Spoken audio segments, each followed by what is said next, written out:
Every modern legal system on earth rests on a single concept: the title deed, the physical proof of ownership. Today we have digital databases and satellite maps. But to understand how this all began, we have to go back to 1800 BCE, to a man who was a billionaire in divine promises, but a pauper in physical property. 1800 BCE, rugged highlands of Hebron, Abraham standing at a crossroads, Sarah's funeral procession. The year is approximately 1800 BCE. We are standing in the rugged highlands of Hebron. A man named Abraham, a nomad, a foreigner, a resident alien, finds himself at a critical crossroads. His wife, Sarah, has died at the age of 127. In any other culture, this would be a private family tragedy. But for Abraham, this is a moment of high-stakes strategy, emphasizing the paradox. For decades, Abraham has moved across this landscape like a ghost.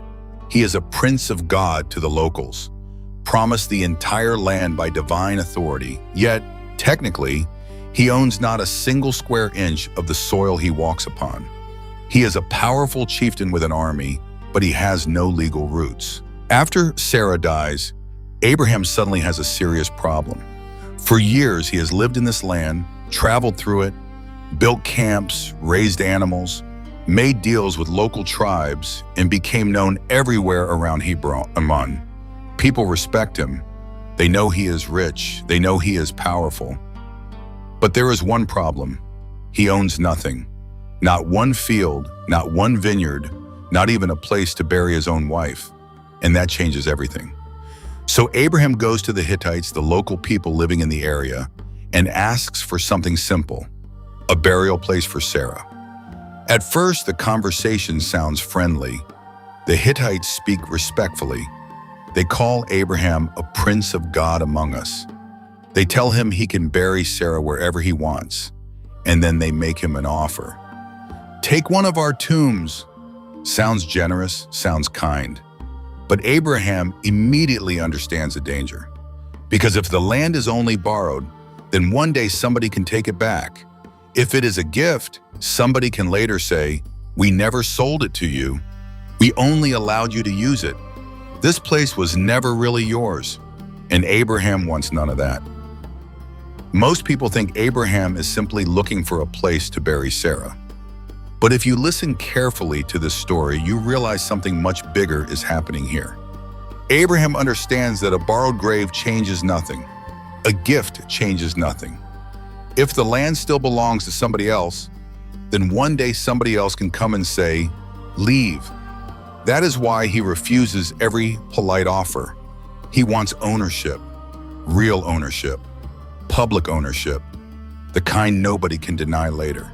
So Abraham asked for one specific place, the Cave of Machpelah, owned by a man named Ephron. And Abraham says something very important. He does not want the cave for free. He wants to buy it legally, publicly, with witnesses. That changes the entire conversation. Now Ephron starts acting almost like a businessman pretending to be generous. "No, my lord," he says, "I give you the field and the cave." But Abraham refuses again because he understands how people work. A favor creates dependence. A gift creates obligation. And later, people change their minds. Abraham wants something nobody can argue with later. So he keeps insisting, "Name the price." Finally, Ephron does. 400 shekels of silver. It is a huge amount of money, probably much more than the land was really worth. And Ephron knows Abraham is vulnerable. Sarah is dead. The burial cannot wait forever. Abraham is under pressure. But Abraham does not bargain. He does not complain. He immediately agrees to pay. Why? Because to him, ownership matters more than money. Think about how strange this moment really is. God promised Abraham an entire land, but after all these years, he still owns absolutely nothing. Not one field, not one house, not one grave. And now, after Sarah dies, Abraham suddenly acts differently. He is no longer speaking like a traveler passing through somebody else's territory. He is speaking like a man who has decided his family must remain here permanently. That changes the entire meaning of the story. And then the Bible suddenly starts describing the deal in incredible detail.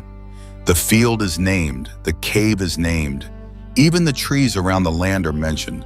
Why? Because this is basically an ancient property contract. Everything is being recorded publicly so nobody can challenge the deal later. The witnesses hear it, the silver is counted, the agreement becomes official, and this is one of the most important moments in Abraham's entire story, because this is the first permanent place connected to his family in the land. For years, Abraham has wandered from place to place like a traveler. Tents, camps, temporary homes, nothing permanent. But Sarah's death changes something inside him. For the first time, Abraham stops acting like a visitor and starts acting like somebody planting roots. And there is another thing happening here that most people completely miss. Ephron pretends to be generous. Everybody speaks politely, everybody bows, everybody sounds honorable. But underneath the politeness, this is a hard negotiation. Ephron knows Abraham is vulnerable. Sarah is dead. The burial cannot wait forever. And suddenly the price becomes enormous. But Abraham still agrees immediately because he understands something simple. Expensive ownership is still better than uncertain ownership. Over time, the Cave of Machpelah becomes much more than Sarah's grave. Abraham himself will later be buried there. Isaac and Rebekah will be buried there. Jacob and Leah too. The cave slowly becomes the burial place of an entire family line. And that matters in the ancient world. Because back then, family burial places were connected to identity, memory, and land. If your ancestors were buried somewhere, your story became connected to that place forever. And Abraham understands that perfectly. That is why he refuses shortcuts.